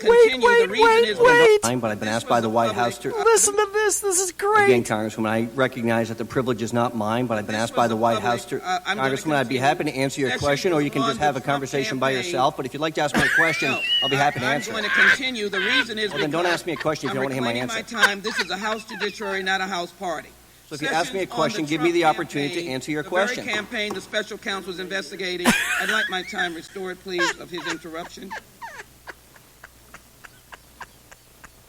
Okay, that was grand. I enjoyed the hell out of that. Let's back up just for a little bit, because from the very beginning, I don't know if you watched it. For whatever reason, I got through cleaning my fish tank and balancing my checkbook, so I actually began to listen to this thing from the very beginning. I'll play that in a bit. It'll be after the bottom of the hour break. That's coming up in a couple of minutes. 2 minutes. But, of course, because he's in the house, when Jim Jordan comes on and asks questions, of course, as I am wont to say, Jim Jordan generally nails it. Here's Jim Jordan today speaking with Cory Lewandowski. Nomination. Yes. Pretty good campaign you ran. Thank you. I mean, you beat, 17, 18 different opponents, senators, governors, some good senators. Of course, you had a pretty good candidate. The best. Pretty good candidate who I think has done a great job as president of the United States. After you left the campaign, I think you left in June of 2016, after you left the head of the campaign, were you still involved with the campaign throughout the rest of the election, all the way up through November 8th, 2016? Yes. In that entire time. So you were part of the campaign operation at some level or another from January 2015 to November 8th, 2016. During that entire time, did you guys ever work with Russia to impact the election? No. And you know what's interesting, Mr. Lewandowski? When Jim Comey was asked that same question, sitting at that same table, he gave the same answer. When Bob Mueller was asked that same question, sitting at that same table, he gave the same answer. Falsely accused, the president is falsely accused of colluding with a foreign state to impact the election. Jim Comey, when we deposed him at that very table, said after 10 months of investigation, we didn't have a thing. Nada. Bob Mueller gets named special counsel. He wastes $30 million of taxpayer money, 22-month investigation. He sits at that table just a few weeks ago. Yeah. And gives the same darn answer. Huh. These guys over here, they don't care. They don't care. They don't want to get to what Mr. Shavit said. They don't want to figure out how the false accusation happened. They just want to drag people in front of this committee. True. And keep trying to find some way they can go after the president. Let's go back to the process that the ranking member... Stop. Hey, we got the suspect. Now we just need to find the crime. Because, that's how life works. If you're a Demorat. Raised. Did you testify in front of the Senate Intel Committee in 2017? Yes. You testify in front of the House Intelligence Committee in 2017? Yes. And you went before the special counsel and answered his questions in 2018. Is that right? It is. And you did that all voluntarily? Yes. Subpoena? No, sir. You said, I'm willing to comply, give answers, answer all the questions you got. Yes. I think in your opening statement you said 20-some. How many hours did you set in front of those various committees? More than 20. More than 20 hours. And for this committee, did you get a letter from this committee back in March asking you to comply with certain document requests that Chairman Nadler wanted to have? Stop. Let's take a break. This is I am BZ. I'm the bloviating Zeppelin. This is the Saloon. We'll be right back after this. Conservative media. Right. You're listening to the SHR Media Network. From a public locker inside a dilapidated Long Island rail station comes a show designed to piss off liberals using truth, facts, and ridicule. The Lid Radio Show, featuring the conservative voice from the People's Republic of New York, the Lid himself, JEFF DUNETZ. Tune in every Wednesday at 2 p.m. Eastern, 11 a.m. Pacific on the SHR Media Network. Go to shrmedia.com. At Lid Radio, we fight for the truth, justice, and a good kosher T-bone. If you don't listen, Hillary Clinton might sneak into your bedroom in her housecoat late at night and blame you for her election loss. It's the Lid Radio Show with JEFF DUNETZ. For 50 years, I've seen the American people blinded by corrupt politicians, a lapdog media, and deceptive Islam. The one thing the elites fear is one man with a cane. I'm Dave Milner. Join me through Spreaker, iTunes, and SoundCloud, through SHR Media and the Western Free Radio Network, for half a century of experienced perspective on political and social issues, weekly on The Unpleasant Blind Guy. And catch me on Jeff Mitchell's EDL Radio on blogtalkradio.com. There's no surrender, ever. Because truth is not always pleasant. This is Shannon Wright of The Right Way with Shannon and Mike in the AM. Mike's not here, so I gotta talk fast. You gotta join us. Fall season. Getting ready to start up with a whole bunch of new stuff. News and food and politics and sports and entertainment and a whole bunch of stuff. But wait, Mike's coming. I gotta go. Remember, Shannon and Mike in the AM on SHR Media, Monday through Thursday, 7 to 9 a.m. Make sure you tune in.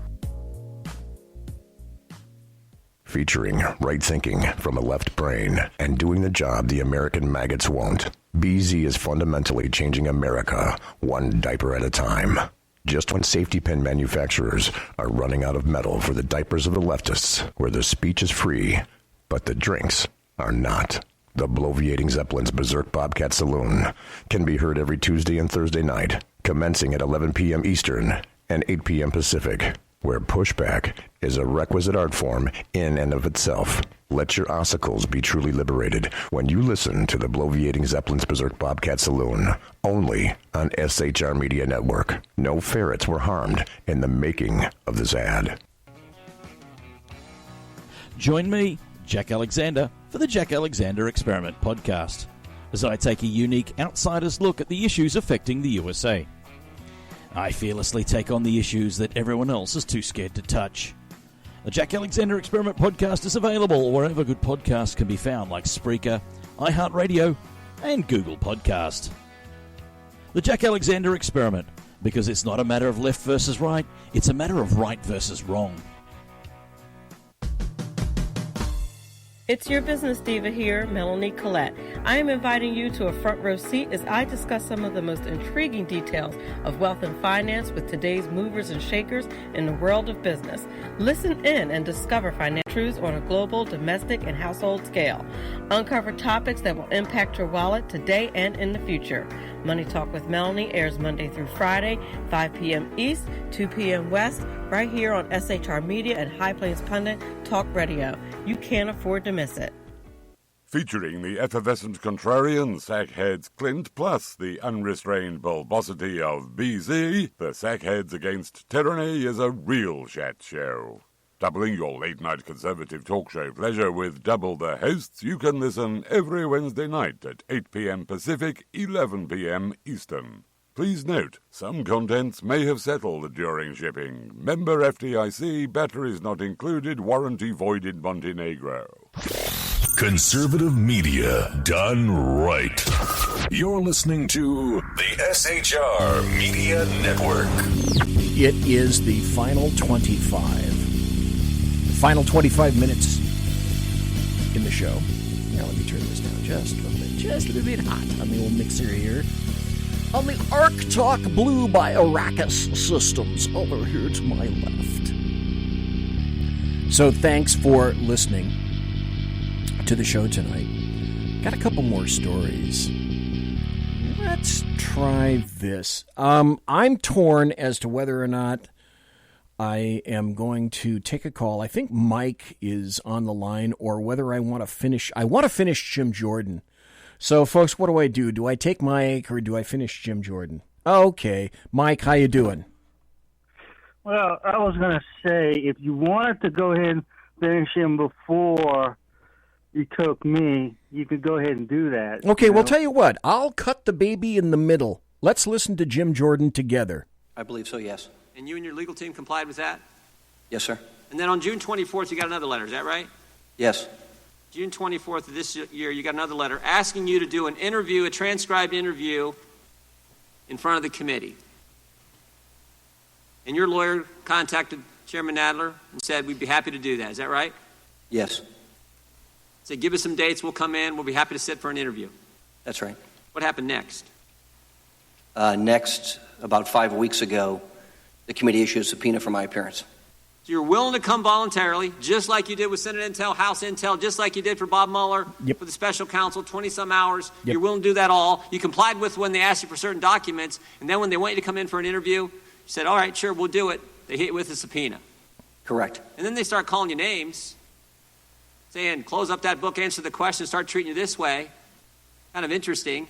They're the ones who started it. They're the ones who slapped you with a subpoena when you were willing to come here voluntarily. I was. And then they question what the demeanor you bring here today. I mean, first they changed the rules last week in the middle of the Congress, changed the rules of the committee in the middle of the game, and then today they're not even going to follow the rules because the rules they changed last week talk about staff asking questions after members are done. We got this whole issue with consultants. So maybe we would be better served if we did exactly what Mr. Shabbat said. Maybe we would be better served as the House Judiciary Committee if we actually focused on how this whole false accusation started in the first place. What do you think, Mr. Lewandowski? I think it'd be a great idea. Great idea. Maybe the American people would be better served than spending more time investigating something that's already had 32 months of investigation from both Jim Comey and the FBI and Bob Mueller and the special counsel. Maybe we would do that. And you know a great place to start? Great place to start, Mr. Chairman? I asked you about this 1 week ago today. Great place to start would be the Inspector General's report that was issued just 3 weeks ago. The scathing report about Jim Comey. That'd be a nice place to start. But when I asked the chairman when we might have an opportunity to question Mr. Horowitz, he said, I don't know. I haven't thought about that. Of course you haven't thought about that. Too busy trying to impeach the president. Too busy slapping subpoenas on Cory Lewandowski. Of course you haven't thought about. That's what the committee should be focused on. I yield back. Well, Mike, I think that was pretty succinct, don't you?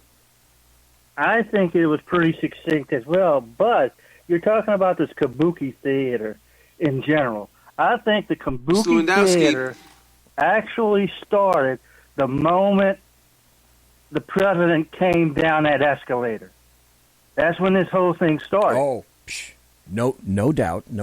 As I've said for quite some time, Mike, and everybody else that happens to be listening within the sound of my voice, the Demorats have failed. They have failed to grasp what occurred to them November 8th, and they have not transitioned properly over to November 9th of 2016. They are 3 years in arrears and are doing anything and everything that they can to make sure that they throw as much fecal material into the fan as humanly possible.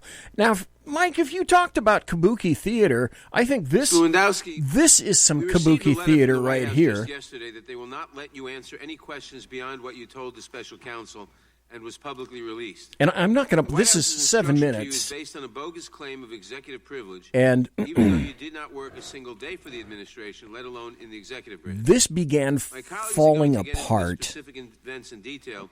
This is Jerry Nadler. It began falling apart, I don't know, maybe a minute or two from now. They started having votes. And I want to ask you questions relevant to that issue. Mr. Lewandowski, is it correct that as reported in the Mueller report on June 19, 2017, you met alone in the Oval Office with the President? Here we go. I said, is there a book and page number you can reference me to, please? I don't have a copy of the report in front of me. Volume 2, page 90. But I simply ask you, is it correct that as reported in the Mueller... Okay, stop. Mikhail, what? Okay. You are the House Judiciary Committee. Jerry the Hutt Nadler is in charge. He is the committee chair. He and everyone else sitting on those 2 rows of benches should have a copy of the report to which they reference. Now, they subpoena Cory Lewandowski when originally he said, I would just appear of my own volition, but they decided they had to go and slap him upside the head with a subpoena on account of because... But they make references to a book but fail to give him something as basic as, a copy of the thing to which they make reference. And then he says, logically, I don't have one. Report on June 19th, 2017, you met alone in the Oval Office with the President. Could you read the exact language of the report, sir? I don't have it available to me. I don't think I need to do that, and I have limited time. Did you meet... Oh, okay, this is Nadler saying, I don't think I need to do that. Well, you're referencing something. You're holding this guy to task for something that you're specifically referencing, and he can't have a copy of that or wasn't given a copy of that. WTF, over. Meet alone with the President on that date. Congressman, I'd like you to refresh my memory by providing a copy of the report so I can follow along. You don't have a copy with you? I don't have a copy of the report, Congressman. Isn't that amazing? You can look and see on the desk. He doesn't have a copy of the report. Mr. Chairman, I request that the clock be stopped while this charade is sorted out. This parade, it's starting.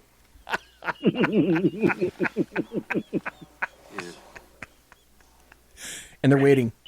Okay, now somebody comes up and gives him a copy. And now he has to find his place. I'm sorry, Congressman, what page was it? The clock should have been stopped and should remain stopped. Now they're page 90, volume 2. Don't worry about the clock. Okay, and which paragraph, sir?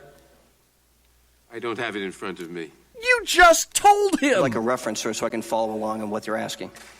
You just told him what it was! Do you not have an independent recollection of whether you met with the President on that date? Congressman, I'm just trying to find... You're going to hold him to every fucking word he says, and yet you don't want to give him the specific reference, the page, the paragraph. Mueller report where it states that. Well, you have it in front of you. I gave you the page number. Okay, where on page 90 is it, sir? Mr. Chairman, you got to start the clock. No, I don't have to start the clock when he's filibustering. Bottom of page 90. Filibustering is a different issue. Filibustering? He's asking a logical question. Mr. Chairman, point of parliamentary inquiry, Mr. Chairman. The gentleman will say this point of parliamentary inquiry. It's deteriorating Mr. Chairman, already. Is it appropriate for a witness to refuse to answer a question and instead demand that we reference and point him to the... I'd ask that Mueller report be closed and the witness be directed to answer the question. No, well, the answer is not appropriate, but it's on the bottom 2 lines of that page. Okay, so who's turning this into Kabuki Theater? Point of order. When will the clock start, Mr. Chairman? Once the questions I asked, Mr. Chairman, the clock should start. Right under overview, second line. Parliamentary inquiry, Mr. Chairman. Okay, stop here just for a second by asking a question and asking for a copy of everything that they're referencing. Cory Lewandowski has single-handedly turned the House Judiciary Committee into Kabuki Theater. Now, if I had a producer, what you would hear is, Cory Lewandowski has turned this into Kabuki Theater. But, of course, I don't have a producer, and that's not what you heard, okay? Point of order. The witness has the time and will Point of answer. order is a question. The point witness of will order answer the overrides question. that. A point of order overrides that, Mr. Chairman, and you know that. The gentleman will state his point of order. Point of order is once the question has been asked and referenced properly to the witness to answer the question, the clock should start. It cannot be held while you and your counsel go over notes. Okay, so this is Representative Collins, a Republican, who's decided, just like every other Demorat would, he's going to hurl a bit of fecal material into the punch bowl that is laid directly in front of him, just like Cory Lewandowski. The gentleman is correct. The clock will start. And the witness will answer the question. Well, let's just stop here for a second. Mike, did you learn anything new today? No. Okay. Yeah. I mean, it's like, watching. Yes, it's fun because he's making a fool out of these people. Yes. I mean, Jerry No Nadsler is exactly that. He's got no nads, you know. I wouldn't disagree. Mike, I'm running out of time. If I want to hit my story that I've made everybody hold over in the show before I reveal to them, and it has to do with Islam and it has to do with Muslims. So I got one more thing about this whole Kabuki Theater. Okay, hit it. And why they're doing it now is because they know that not only is President Trump going to win, but there's a great chance that the House is going to flip, you know? Oh. And they won't be able to impeach anybody. Okay. Mike, even you get this. I completely agree that that's going to occur. In 2020, can you imagine the series of heads that will be exploding in succession when this occurs, November 9th of 2020? Mike, it's going to be glorious. Number one, the Oval Office will be owned by OMB 2.0, OMB 2.0. And then I think you're right. The House flips, and I think they keep the Senate. They keep the Senate by a squeaker because 23 seats are up on the Republican side, but I still think it's going to be kept. One of the reasons that I think that it's still going to be kept is, does anybody remember the special election? Let's see. When was that? I think there was a special election last week, if I'm not mistaken. And it was in North Carolina, if I'm not mistaken. Mm-hmm. And in the special House elections in North Carolina, in the 3rd and 9th districts, I don't know if, folks, you remember what was going on, but the Democrats were saying that this is going to be a clear indicator as to the tromping that's going to occur by the Democrats of the Republicans in 2020, except that the Republicans won both races rather handily, as a matter of fact. Talk about Kabuki Theater and egg on the face, you know. It's like, what else can the media maggots say that will put more egg on their face before now and then? And you know it's coming. You know they're going to say something that's going to do exactly that. And I've said this before. I'll say it again here. With these, there were a number of special elections that had happened between 2018 and now that put Democrats in office in districts that were Republican-leaning districts, but Democrats won those seats, and those are the seats. And it's not an insignificant number, BZ. It's a rather large number, and those seats go back to Republicans. That's where the House is going to flip. I wouldn't disagree. Mike, thanks for the call. I got to move on because I want to give 3 more stories. And I hope I don't have to go into overtime because a lot of people have to go see people. So thanks, Mike, for being here tonight. Appreciate it, sir. Anyway, here's a story that I just conjured up today. First question. Why does Tom Fitton of Judicial Watch, by the way, the guy that I cut checks to, along with the ACLJ, the seculos at ACLJ, I target my cash, thank you very much. Why are we letting Tom Fitton do the work of the government? I found this out today from Tom Fitton, and this is an abomination. And when you hear this, perhaps like me, you're going to get pissed off. This is from Judicial Watch. U.S. spends millions of dollars to train bomb-sniffing dogs gifted to Arab nations that abuse them. The U.S. government spends millions of dollars to train bomb-sniffing dogs essential to federal and local law enforcement capabilities, but some of these are gifted to foreign countries that abuse them, often resulting in the spread of infection and premature death. Many of the American-trained canines are severely underweight, live in squalid conditions, and suffer from untreated tick-borne diseases because U.S. officials don't fulfill their duty of assuring the dogs receive proper care. In one disturbing case, a 2-year-old Belgian Malinois died of hypothermia while working at the Syrian border. Another was found emaciated in a Jordanian kennel covered in feces in an empty water bowl. Stop.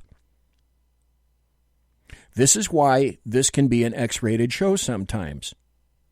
Do you fucking imbeciles not realize that in the Islamic culture, dogs are evil? Dogs are unwashed. Dogs should never be around. And yet you're giving dogs to these people. There are 170 EOD dogs, explosive ordnance detail. They also call them EDC, explosive detection canines. And they're working in 13 partner nations under a whole bunch of anti-terrorism programs. These dogs are trained by the U.S. government at a facility mostly in Winchester, Virginia, as the Canine Validation Center. And it's managed by the State Department's Bureau of Diplomatic Security Office of Overseas Protection Operations. Some are trained by BATF, the National Canine Division. They spend an average of $26,000 to train a canine in traditional explosives detection. They go over to the Middle East, and these dogs are abused. This is disgusting, and it has to stop. Then there was this story. Remember 9/11 last week? I'm sure you do. I had to go to England to find this out. This is from The Sun. Hey, I'm sorry. This is from England. Here's the headline. Ban on eating dogs blocked by Justice Ministry for fear of offending people in the Far East. Now, one of the things that you have to understand is that Britain calls Muslims Asians. They're not. It's a great euphemism. But the story continues. It says a new legal ban on eating dogs has been blocked by Justice Ministry bureaucrats for fear of offending cultural sensitivities in the Far East, meaning Islam. Former DEFRA Secretary Michael Gove ordered the move in the summer despite the sickening practice being rare in the UK. They've just bent over and taken it right up the poop chute for Islam. And then in downtown London,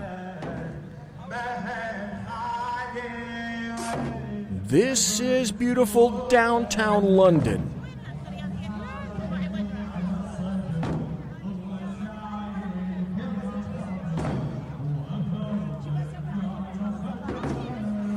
Coming soon to a major urban rat cage near you. Then the story you've been waiting for all night. This is from thegatewaypundit.com. And I say, let's just see who covers this story. I heard this from Glenn Beck on the way over here tonight. People are finally beginning to address this issue, and Gateway Pundit let's see, who is this? Jim Holt from Gateway Pundit may just have broken this thing open, but it's very important to see just who covers this and who avoids this. You heard it here first. We've heard rumors of this, but now apparently it's a little bit more than a rumor. Here's the headline. Ilhan panics. Minnesota Demorat deletes 2013 tweet overnight after she is caught exposing the marriage to her brother. New evidence has emerged that Representative Ilhan OMAR did indeed marry her brother and that her real name may actually be Ilhan Noor Saeed. A resurfaced tweet from 2013 links to a now-deleted Instagram post in which she refers to her father by the name Noor Saeed. The tweet was later deleted this morning after the news broke. But luckily, someone gave it a screenshot, and it was saved before it was deleted. Here's the tweet. Can't let you see it, but go to gatewaypundit.com to read the story. Ilhan OMAR is at the top of the tweet. It says, Happy Father's Day to my Abo, Noor Saeed. I am forever grateful to Allah for giving me the best father. And then there's an Instagram photo. Imagine that. In 2009, Representative OMAR married Ahmed Noor Saeed Elmi, who was the son of Noor Saeed. Imagine that. That means her real name is Ilhan Noor Saeed. As the Gateway Pundit previously reported in 2017, Representative OMAR swore under penalty of perjury while divorcing her husband / brother that she hasn't seen Ahmed Elmi since 2011 and didn't know anyone who could help her contact him. Stop. Now, why would she marry her brother? Number 1, convenience. Number 2, mostly what? Oh, I know you know the answer to this. To get into the United States. Illegally. And now she's a politician. Waging war against Israel. And also waging war by dint of that against the United States of America. And the denizens of Minnesota were stupid enough to elect her. She's just the beginning. So is the proof there? I don't think it's looking very good. What will happen? Well, the American media maggots will completely ignore that. That's a given. And or, if anyone even remotely acknowledges this, they will demand more proof. Cassandra Fairbanks reported earlier that Representative OMAR, who clearly has no respect for marriage or U.S. law, she's currently going through a divorce from the father of her 3 children, Ahmed Hersey, after she was caught cheating on her husband with her political consultant, who was also married at the time. The consultant, whose name is Tim Mynett. Wow. By the way, if you don't know this, Tim Mynett is a white guy.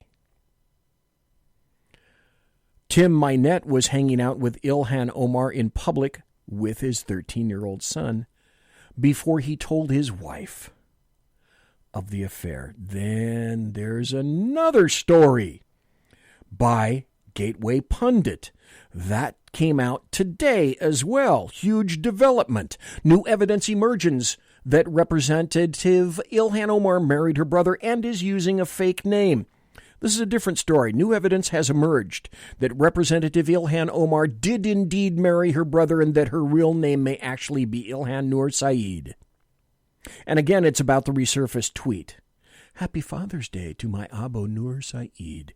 I am forever grateful to Allah.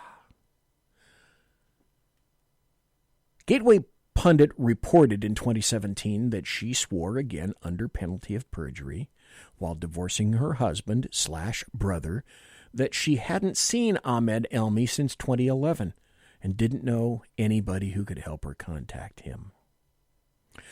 An extensive report by a guy named David Steinberg in July revealed that in 1995, Ilhan entered the United States as a fraudulent member of the Omar family. There's the crux of the biscuit. Yeah, as Jack Alexander says in chat, imagine that. Ilhan Omar putting the infidel into infidelity. Imagine that. Huh? Let's see who covers this. And let's see who ignores the hell out of it. Ladies and gentlemen, boys and girls, children of all ages, thanks for listening to the Bloviating Zeppelin's Berserk Bobcat Saloon radio show live and direct right here on the SHR Media Network. You want to contact me, you'll find me on Twitter at bzepp and on my blog at bloviatingzeppelin.net. Promotional consideration is by the Lockheed Martin Skunk Works, the Boeing Company. If it ain't Boeing, I ain't going. Ooh, they're kind of in hot water these days. And Pratt & Whitney Engines Thrust. You can trust. Tiaras are customarily by My Little Pony. Thanks to my personal KC-135 Kettle One refueling team with whom I will be consorting in less than an hour. And thanks ever so kindly to Jeff Dunetz, the illustrious Jeff Dunetz of Jeff Dunetz fame, otherwise known as Jeff Dunetz. You can call him Jeff with the last name of Dunetz if you want. He's at lidblog.com. Thanks to everybody for being in chat. Thanks for listening live tonight. Thanks for listening in podcast. I have nasty rumors that there's going to be a chat show tomorrow. I'm hoping so. Hey, I'm going to interview a candidate for President of the United States on Thursday night. Don't miss it. God bless. Take care. Be safe. Everybody quiet down now and get some sleep. Good night, everybody. Good night, Mama. Good night, Ben. Good night, everyone. Good night, Mama. Good night, Daddy. Good night, children. Good night, Daddy. Good night, Elizabeth. Good night, John Boy. Good night, Jim Bob. Good night, Jim Bob. Good night, Jim Bob. What's going on? I was asleep. What's everybody doing? Good night, Good night, Jim Bob. Go to sleep.